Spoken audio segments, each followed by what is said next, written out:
Hello everyone, today I will be discussing inventory costing methods and inventory transactions, and I'd like to begin this discussion with a look at our three basic inventory costing methods. First in, first out, or FIFO, last in, first out, or LIFO, and weighted average. Now first in, first out, or FIFO, the cost of the first goods purchased are the cost of the first goods sold. In last in, first out, or LIFO, the cost of the last goods purchased are the costs of the first goods sold.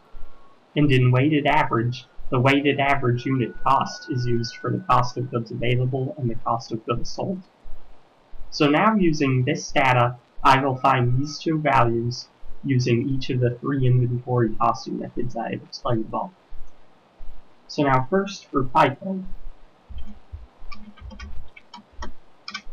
And I'm going to say, since we sold 35 units here, and we would have to sell our 10 in beginning inventory, and then 25 from the first purchase, since those would be the first goods in. So the 10 from the beginning inventory would be $70, because 10 times $7 each is 70. And then we would have 25 from the first purchase at $8 each, which would be equal to 200. So that means our cost of goods sold under FIFO for selling 35 units here would be $270. So cost of goods sold under FIFO equals $270. Now for LIFO, we would have to sell the 10 units from the second purchase, since those were the last ones in, and they were $10 each, so that would be $100 for those units. And then we would have to sell 25 from the first purchase, since those are closest to being the last in after 10 from the second purchase are gone. So 25 times 8 would equal 200. And our cost of goods sold under LIFO equals $300. Now for weighted average, what we would do is we would calculate our total cost of goods available for sale, and that would be $410, and then we would divide it by our number of units available for sale, which would be 50, excuse me. So 410 divided by 50 equals $8.20 per unit. So now all we have to do to find cost of goods sold is multiply $8.20 per unit times the number of goods sold, which was 35, and that gives us a value of $287. So that is our cost of goods sold under weighted average.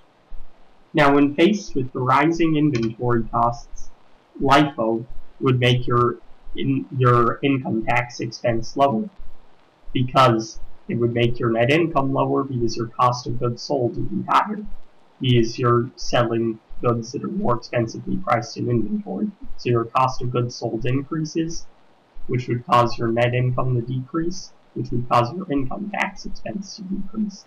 So when faced with rising inventory costs, LIFO has lower income tax expense. Now when faced with falling inventory costs, FIFO has lower income tax expense.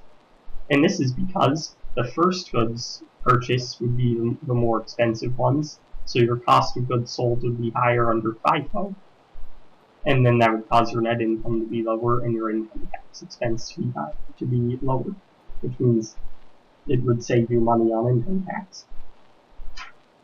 Now another thing I'd like to discuss here is a principle called lower of cost or market. Now this rule states that if the market value of a good falls below its inventoriable cost, or the cost it carries while it's in inventory, the value it carries while it's in inventory on the balance statement, then you are required to use the market value if the market value is lower than the inventoriable cost. And if the inventoriable cost is lower than the market value, then you're required to use the inventoriable cost to value the inventory on the balance sheet. So I will now show the journal entry for if the market value falls below the inventoriable cost. And this principle, remember, is called lower of cost or market. And that makes sense because you have to value the inventory on the balance sheet as either the lower of the inventoriable cost or the market value. So the journal entry for if the market value falls below the inventoriable cost is a debit to the expense account, cost of goods sold. And I'm going to say it fell below by $10,000. And then a credit to inventory for the same amount. Now I'd like to discuss some inventory transaction journal entries.